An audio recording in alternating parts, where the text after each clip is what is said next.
बंदी छोड़ सतगुरु रामपाल जी भगवान की जय हो। परमपिता परमेश्वर सतगुरु रामपाल जी भगवान के आशीर्वाद से संध्या आरती शुरू होने जा रही है और गुरुदेव भगवान ने हमें जो विधि बताई है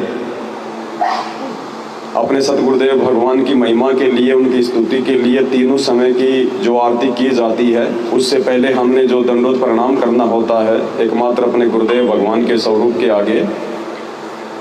और दंडवत की जो विधि परमात्मा ने बताई है कि अष्ट अंग से दंडवत प्रणामा, संध्या प्राप्त करे निष्कामा, शरीर के 8 अंगों सहित हमने कैसे सबसे पहले परमपिता परमेश्वर जी का जो मंत्र है उस मंत्र का जाप करके और फिर जो विधि परमात्मा ने बताई है अपने सतगुरुदेव जी के दर्शन करके उसके बाद आराम से हमने दंडवत करना चाहिए। उस विधि से सभी भाई बहन दंडवत कर रहे हैं और जब तक हम विधि को सही प्रकार से फॉलो नहीं करेंगे, सतगुरुदेव भगवान के द्वारा जो भक्ति विधि हमें समझाई गई है, बताई गई है, पुस्तकों में लिखी गई है, जब तक विधिवत हम कोई आध्यात्मिक क्रिया नहीं करेंगे तो हमें उसका लाभ भी संपूर्ण नहीं मिलेगा। और आज नहीं तो कल हमने इस विधि को अपनाना ही पड़ेगा। हमने गुरुदेव भगवान की प्रत्येक आज्ञा का पालन करना ही पड़ेगा, तब कहीं जाकर हमें इन आध्यात्मिक क्रियाओं का पूर्ण लाभ मिलेगा। परमात्मा हम पे प्रसन्न होंगे, हमारी भक्ति बनेगी, आत्मा ऊपर को चलेगी। और ये सौभाग्य साध संगति से जुड़े हुए सत्सेवक भाई बहनों को नसीब है। परमात्मा के आशीर्वाद से साध संगति में बैठकर हम इन्हीं बातों पर चर्चा करते हैं, डिस्कस करते हैं, एक दूसरे भगत भाई बहनों को समझाते हैं। सुयोग्य भगत का यही काम होता है कि वो स्वयं भी अपने गुरुदेव के वचन पर चले और अपने भगत भाई बहनों को भी समझाते हुए आगे लेकर चले, अपने साथ में लेकर चले। तो संध्या आरती से पहले सभी भगत भाई बहन दंडवत कर रहे हैं जो विधि परमात्मा ने बताई उस विधि से, और उसके बाद में सभी भगत भाई बहन मालिक के दरबार के सामने खड़े होकर आरती करेंगे। हालांकि ऐसी कोई बाध्यता नहीं है, यदि किसी भाई बहन को कोई दिक्कत है, कोई प्रॉब्लम है, कोई बीमार है या कोई डिसेबल है, किसी का कोई अंग भंग है या कोई ज़्यादा ही बुजुर्ग है, तो वो बैठकर भी आरती कर सकता है, लेटकर भी आरती कर सकता है, जैसी भी उसकी परिस्थिति है। लेकिन जो भगत भाई बहन बिल्कुल सही हैं, जिन्हें कोई शारीरिक दिक्कत नहीं, परेशानी नहीं, स्वस्थ हैं, अब उनको तो इस ज्ञान को आधार बनाकर अपने गुरु को भगवान मानकर और उनकी महिमा में, उनके सम्मान में हमने खड़े होकर ही आरती करनी चाहिए। आज से पहले जब हमें ये ज्ञान नहीं था, हम भी उन्हीं पत्थरों को पूजा करते थे। 1-1 घंटे की आरती, आधा घंटे की आरती हम उन बेजुबान पत्थरों के आगे खड़े होकर किया करते थे। उस समय हमारे मन में जरा भी ये बातें नहीं आती थी कि मैं खड़ा होकर आरती क्यों कर रहा हूँ। कोई भी अगर बैठ जाता था तो दूसरा व्यक्ति उसको टोक दिया करता था कि भाई बैठ क्यों गया, भगवान के आगे तो खड़े होकर आरती होती है ना।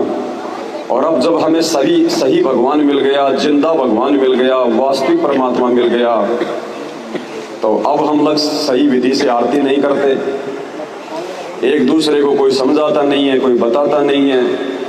तो भाई और बहनों, थोड़ा सा विचार करना पड़ेगा, मालिक के ज्ञान को आधार बनाना पड़ेगा, अन्यथा भक्ति करते करते भी हमें इस भक्ति के संपूर्ण लाभ प्राप्त नहीं होंगे। परमात्मा ने बहुत जगह बता दिया, बहुत जगह समझा दिया। अब हम भगत भाई बहनों ने उनके संकेतों को समझना पड़ेगा और अपने आत्म कल्याण के लिए यथार्थ भक्ति विधि को अपनाते हुए जो है आगे बढ़ना होगा। तीसरी बात, जब भी आरती करते हैं तो हमारे सिर के ऊपर कोई कपड़ा होना चाहिए। माता बहनें तो पहले से ही अपनी चुन्नी वगैरह रखती हैं, कोई दिक्कत नहीं, लेकिन जो भगत भाई हैं उनको अपने सर पर कोई रुमाल या कोई कपड़ा या कोई टॉवल वगैरह उनको रखना चाहिए, क्योंकि हम भगवान के आगे खड़े होकर आरती कर रहे हैं। और ये नियम है कि परमात्मा के लिए जो आरती करता है उसको सम्मान के लिए अपने सर पर कोई वस्त्र रखना ही होता है। जैसे हम लोग भोग की आरती करते हैं उन आश्रमों में, अब उन आश्रमों में जब भी भोग की आरती होती है 42 मिनट की, तो सब अपने सर पर एक कपड़ा बांधते हैं। क्यों बांधते हैं?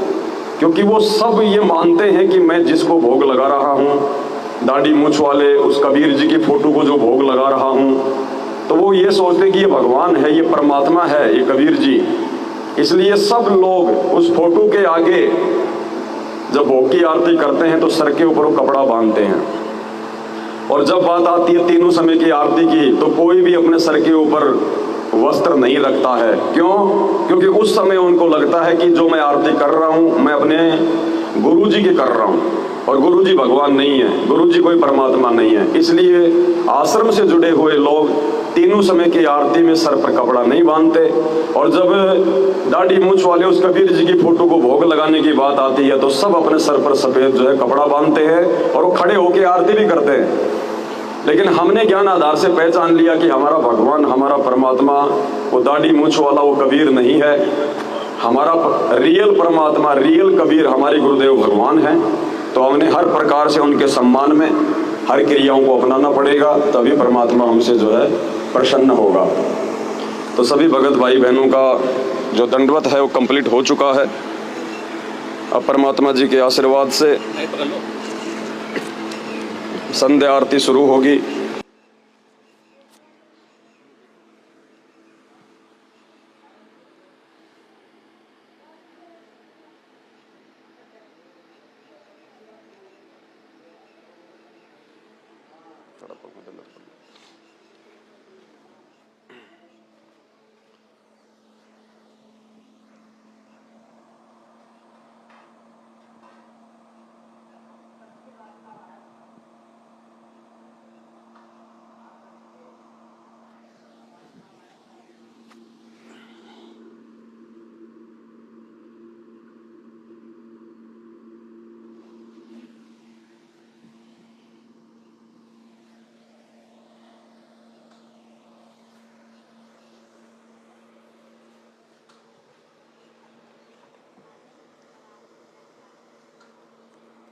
मेरे गुरुदेव भगवान, भगवान दीजो काट काल की फांसी। मेरे गुरुदेव भगवान, भगवान दीजो काट काल की फांसी।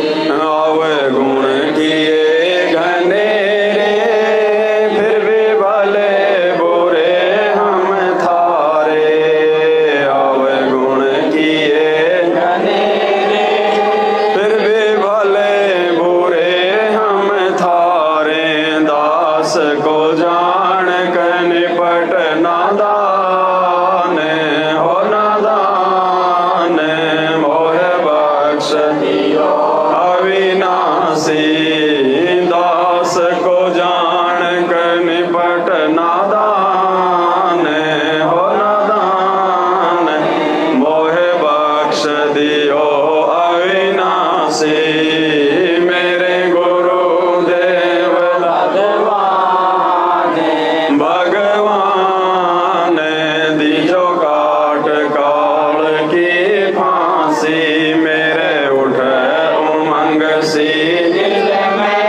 दिल में तुम्हें याद कर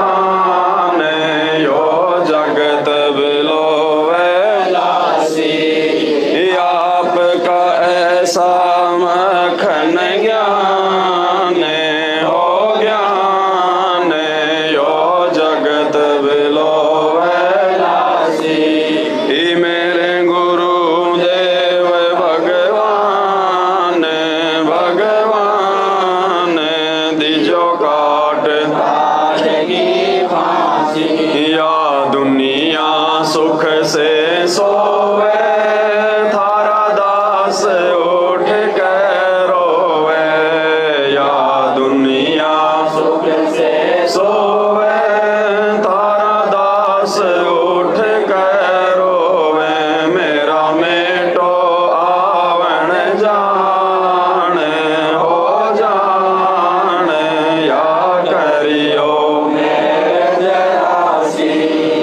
मेरा मेटो आवण जान हो जान या करियो मेहर जरासी मेरे गुरुदेव भगवान भगवान दियो काट काल की फांसी नहीं तपत शिला पे जलना कोई चौरासी का बहना नहीं तपत शिला पे जलना कोई चौरासी का बहना रोग कटा सुमेर समान हो समान या गई काशी रोग कटा सुमेर समान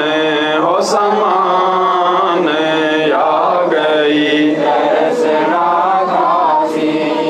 मेरे गुरुदेव भगवान भगवान दिजो काट काल की परमेश्वर सतगुरु रामपाल जी दाता आपकी घनी अमोलख बाता परमेश्वर सतगुरु रामपाल जी दाता आपकी घनी अमोलख बाता थारा पवन दास अज्ञान अज्ञान कि जो सतलोक का वासी थारा पवन दास अज्ञान अज्ञान कि जो सतलोक का वासी मेरे गुरुदेव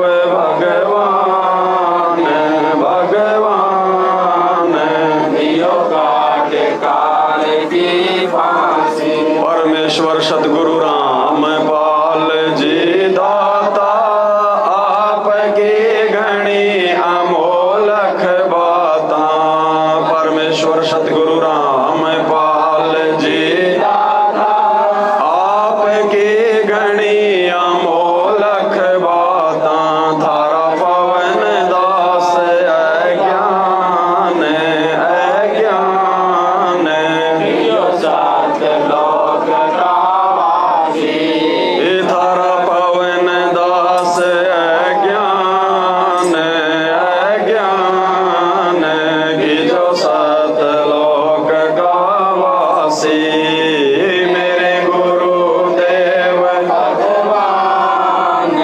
भगवान दिजो काट काल की फांसी मेरे गुरुदेव भगवान भगवान दिजो काट काल की फांसी बंदी छोड़ सतगुरु रामपाल जी भगवान की जय हो बंदी छोड़ सतगुरु रामपाल जी भगवान की जय हो बंदी छोड़ सतगुरु रामपाल जी भगवान की